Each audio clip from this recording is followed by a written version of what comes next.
everybody? Welcome back to another episode of Philly and the Brain Slow Travel.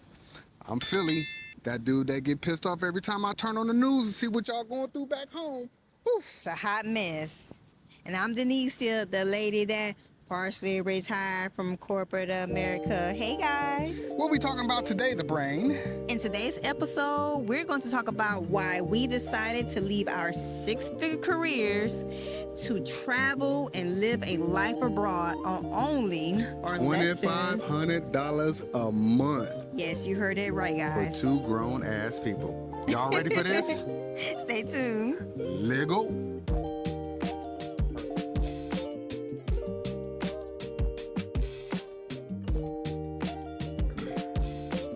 Have you ever received one of those phone calls, the kind that doesn't care where you are, what you're doing, what your plans are for the weekend, your mama name? They don't care about none of that. Your mama name?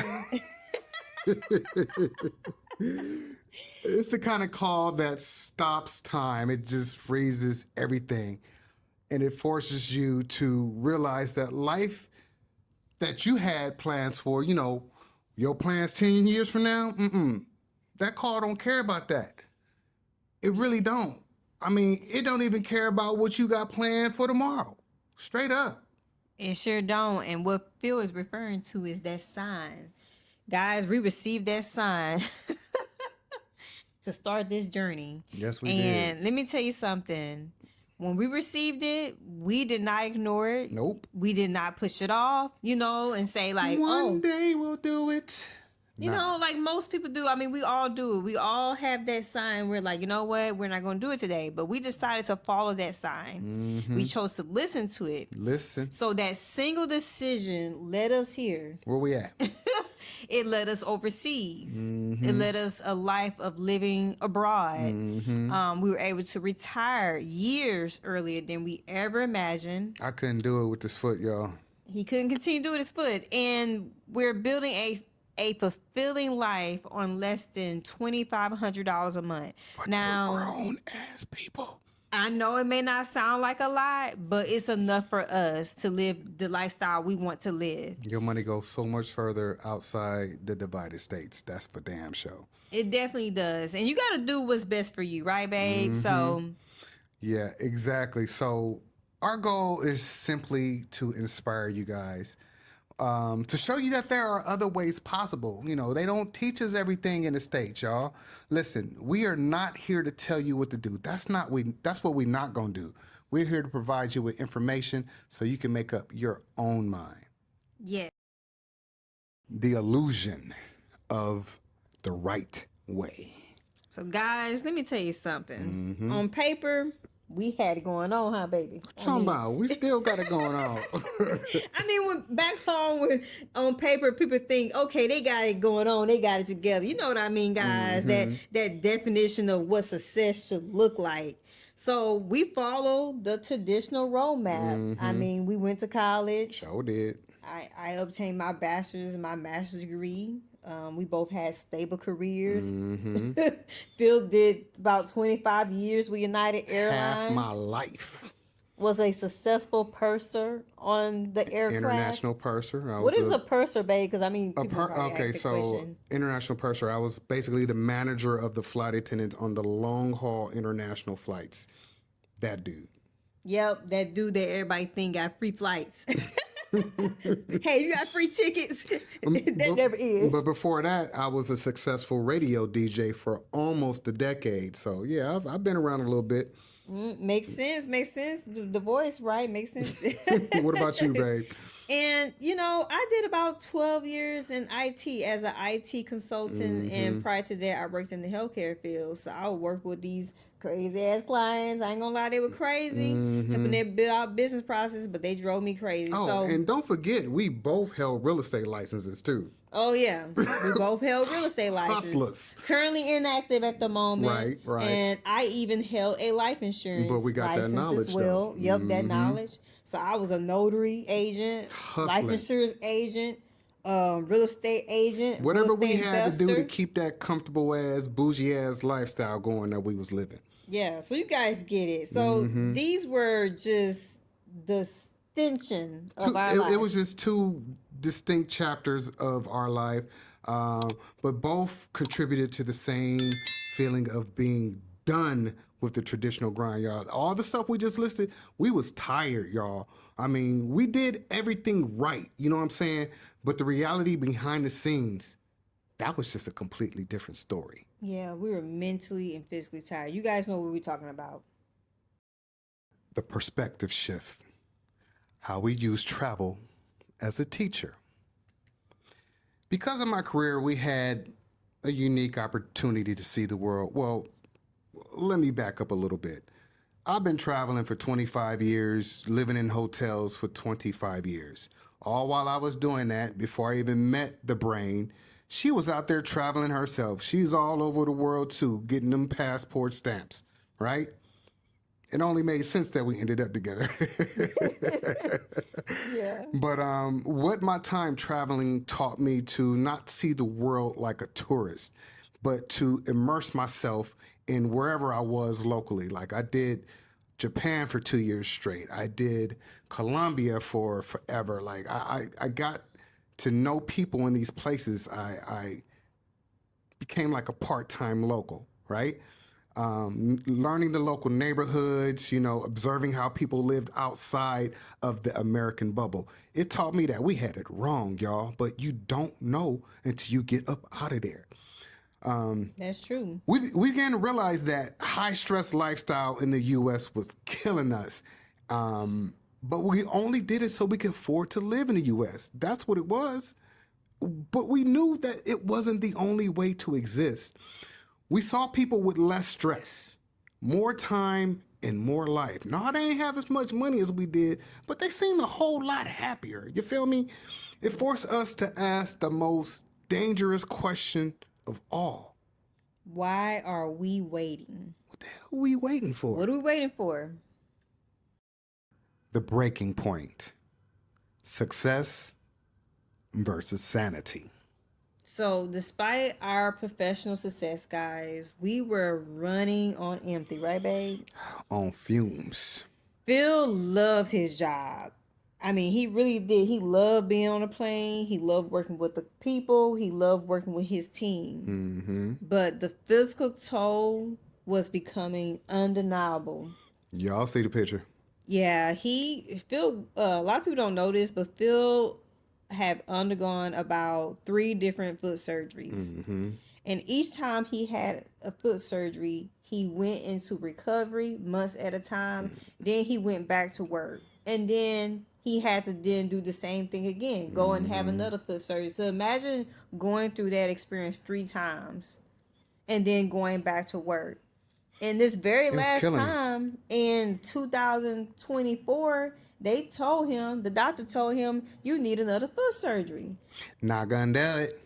We were like, no, Not gonna do it. you guys not gonna keep operating on him. Like, what's the point? Mm-mm.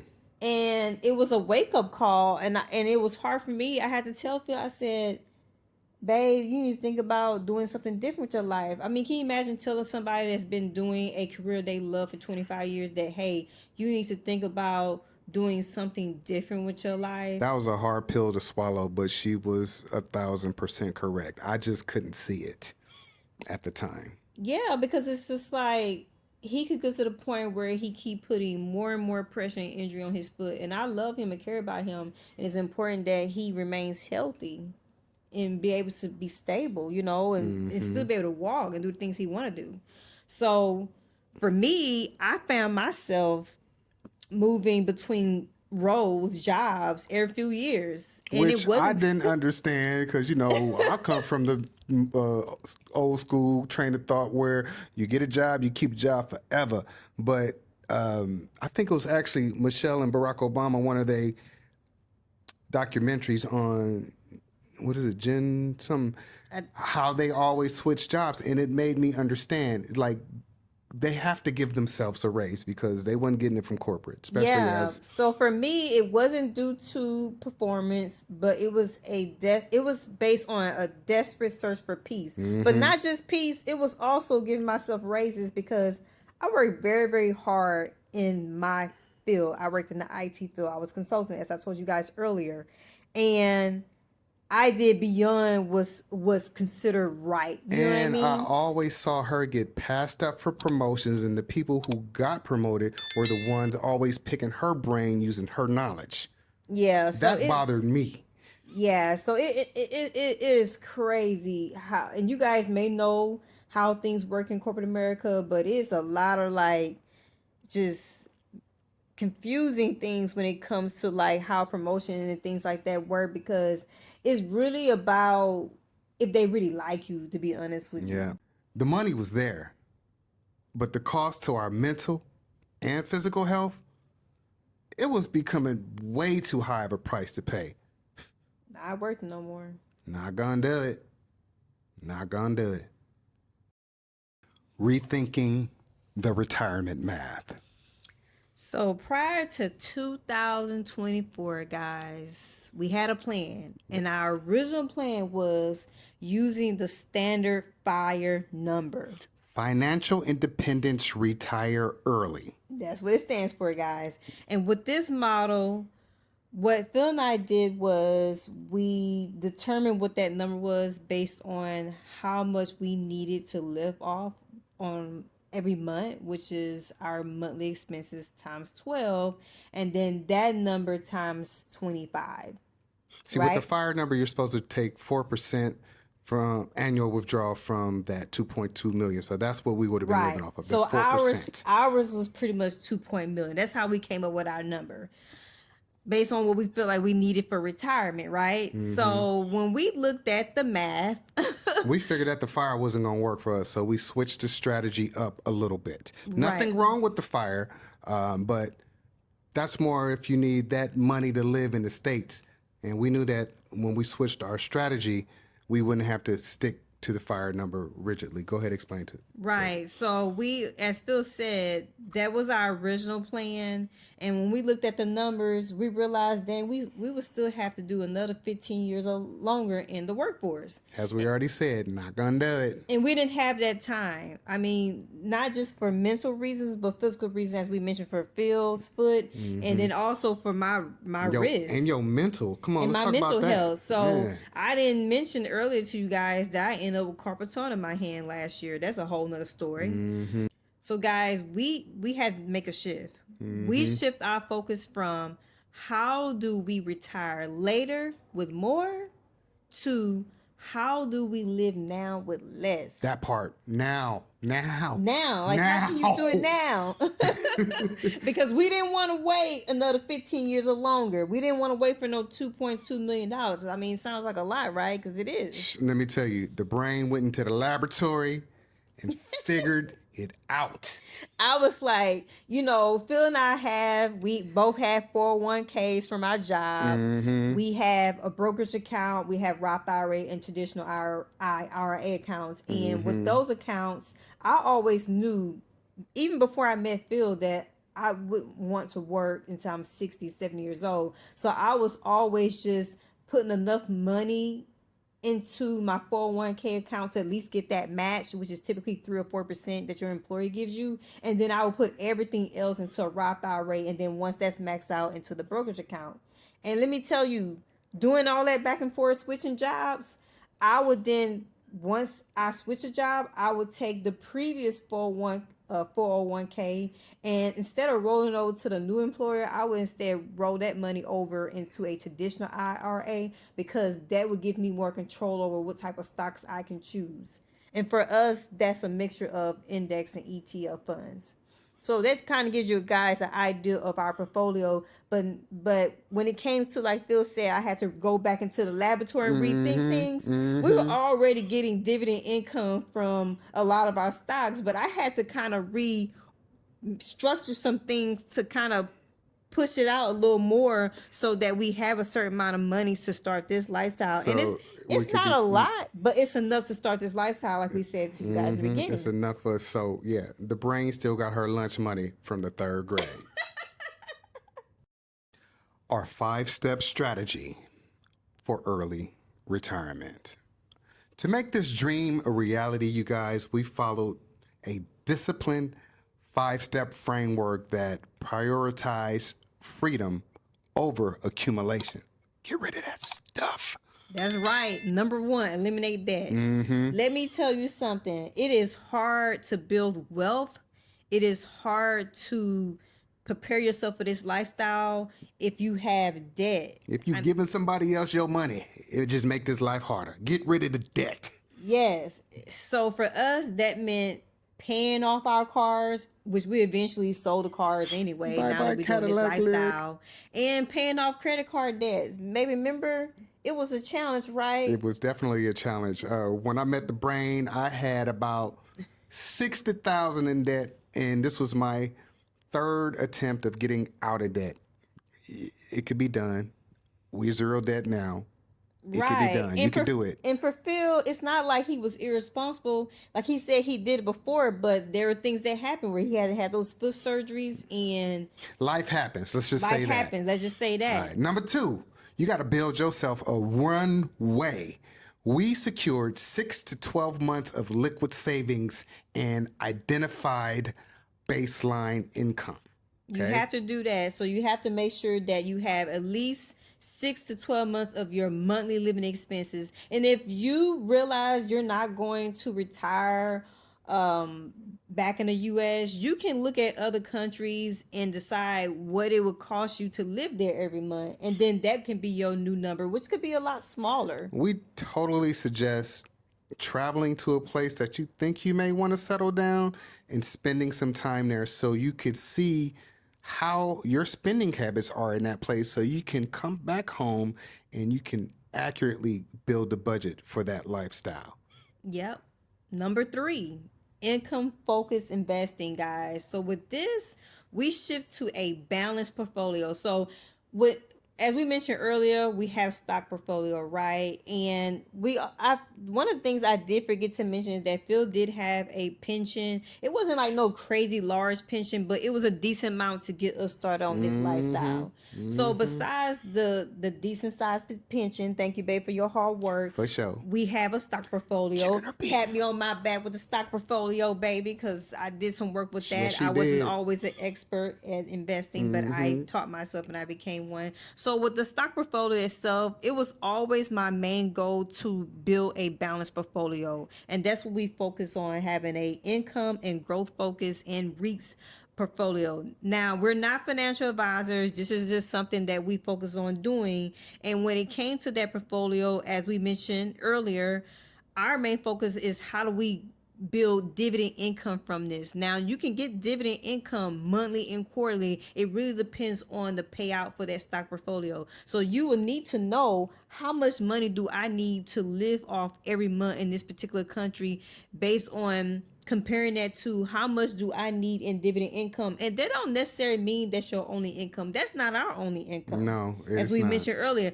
But it can be something to get you started on top of your 6 to 12 months savings. You know what I mean? Number 4, embrace slow travel. So we chose to move where life costs less, guys. And we also chose to move where we're treated better.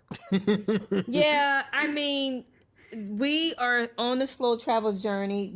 We have met people that are living in these countries long term. For us, we decided that we want to kind of bounce around to different countries. Yeah, we wanted to slow travel. We want to see the world. We eventually are going to settle down, but we didn't want to just pull up roots and put more roots down. Now, if that's what you want to do, that's your choice. But this slow travel lifestyle is what we choose to embrace.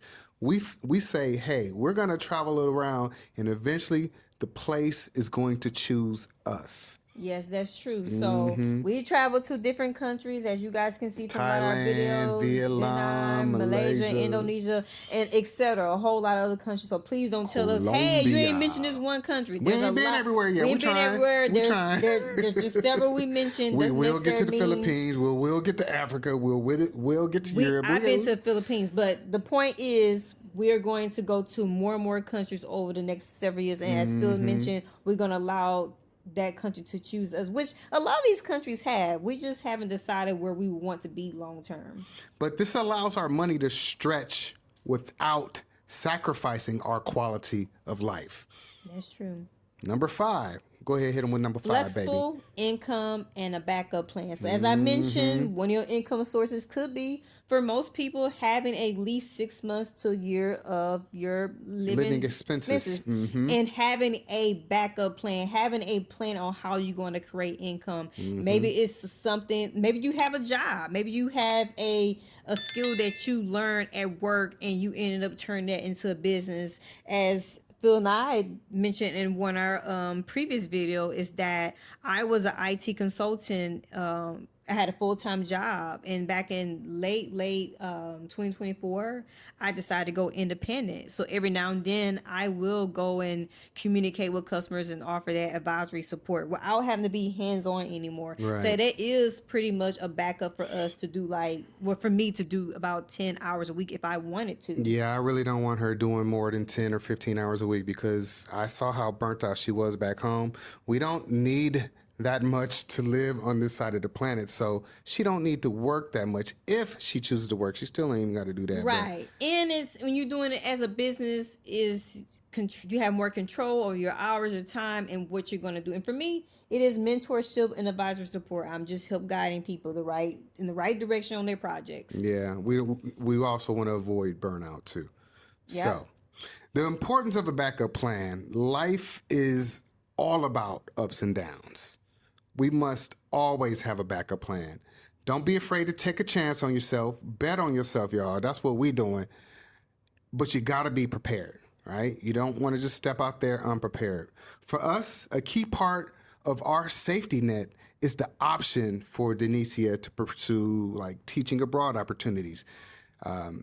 This is a viable side gig for extra income. A lot of expats do this to supplement their income in these Southeast Asian countries or anywhere around the world. It's called English as a second language, and you could get a certification and you could teach, especially if you already have degrees. Yeah, and nothing's guaranteed, but best believe there is somewhere that exists where they're needing teachers, and I think it's a valuable type of backup plan. I mean, especially if you enjoy teaching, because I enjoyed teaching when I worked in IT, and as I said, I still offer mentorship to other consultants. So basically what we're trying to say is, as we mentioned in number 5, is you want to have some type of income when you come here, whether you have some savings to start with and a plan to create your own income base, but also right here mentioning a backup plan. So if all fails, which we're not negative people, we believe in, we can do anything, right? You should believe in yourself that you can do anything, but it's nothing wrong with having a backup. And for us, the backup plan is for me to teach. I mean, I have the degrees and certifications to do it.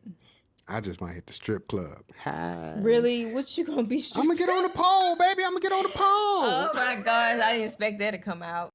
Come to the stage, Chocolate Thunder. Coming to the stage. Right, Phil just told y'all that he was gonna go ahead and do some stripping. That's his backup plan. Hey, do what you gotta do, you know. The real reason we left. Ultimately, this move wasn't just about the money. It was about reclaiming our health, our time, and for baby, that peace of mind. She needed to get away from corporate America, y'all. We didn't want to wait until we were too old or too tired to enjoy the freedom that we work so damn hard for. You don't need millions to change your life. You need lower expenses, a solid plan, and the courage to stop living on autopilot. And you just also might need to change your location. That's true, guys. Courage. I mean, if you start by saying, well, I don't think I can do it, well, you ain't gonna do it. You need to believe in yourself. I mean, we make it look easy, right? Anybody can do this, and it's not easy, but you have to start off with believing in yourself. You have to be positive. Message. I mean, people have been moving around all over the world, relocating for centuries. This is nothing new. It just seems like it's new because it's on social media a lot more now, right? I mean, yeah, like people been living abroad, moving abroad for decades, y'all. It's just a big thing now because it's on the internet and YouTube and all that stuff. But people been doing this, y'all. What's stopping you? Yeah, we Fear. had somebody in the Fear. comment. That's what it is. Fear is stopping. We had somebody You in can the do comment it. section in one of our videos say, "You guys gonna run out of money?" I'm like, Why would you wish that on us? Wish that on anybody? And let me tell you something. We're not wishing bad on anybody. If you ran out of money, just worst case scenario, you ran out of money. I mean, what's the worst that can happen? You go back home, you get a job for another year, and then you start all over again and try again. I mean, Yeah, but we ain't running out of money. We got a not running out plan of money. on top of a plan we on top have, of a we plan. have income sources, and we have a plan on top of a plan, like he said. But it's just, why would you wish that on anybody? So you have to start off with that courage, and sometimes, like Bet Phil on said, yourself. bet on yourself. And like Phil said earlier, when it comes to income, money, sometimes you have to relocate. Sometimes it may not just be a different state within United States or in You your might particular have country. to cross a whole border, y'all. Like, y'all got to get on a plane, cross the ocean.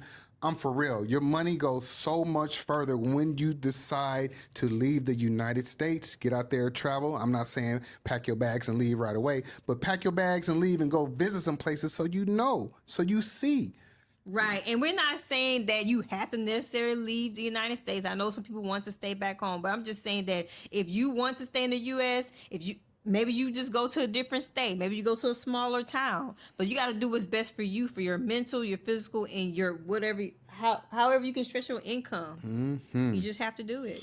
All right, y'all. So if y'all found this information helpful, you know what to do. Go ahead, hit that like, subscribe, all that stuff. We need you guys. So Yeah, guys. So if you are ready to start this type of lifestyle, what you need to do is go to that link on the description and check out our slow travel gear. yep. It is right there. It is everything you need to get started with this lifestyle. And if you are looking for community, check out Yes. our Grounded Life community. Also, link in the description. Stay tuned for the commercial. And for right now, do all the things like, comment, share, and subscribe, and hit that notification bell so you know when we are dropping more hot stuff for you. Yes, guys, we love you so much. Yes, we we really do. appreciate your support. We really appreciate how much love you guys give us, because you guys really do love us, and we love really you need back. that. So by you guys taking the time out to watch our videos, liking, hey, hype the video for us, commenting, because we appreciate that. You Yeah, we guys do. hype our last video. Thank you so much. By you guys taking the time out to do all of that and hitting that notification bell, because YouTube gonna remind you to watch that video. It tells YouTube to keep pushing out the message, because people need to hear it. Yes, they do. All right, y'all. Until next time, Take care of each other. love one another. Peace. Peace. Assalamu alaikum. Why I can't say that? Wa alaikum salam. Why I ain't gonna even try. Look. It's so funny. Let me ask you a couple of questions. Are your kids grown? Check. Is your money working for you? Check. Then why are you still in the divided states? Why not consider slow traveling? And if you're seriously considering slow traveling, check out our Grounded Life retirement community. Other people have done this before you and they've made the mistakes. And it's all laid out for you here. So when you start your travel journey, it is not so rough, you guys. Tap into community. And if you're considering starting a YouTube channel, check out the YouTube After 40 course. Listen, again, the tools that you need to be successful are right here. All you have to do is put in the work. Scan right here, or the link is in the description. Grounded Life, slow travel. Let's go.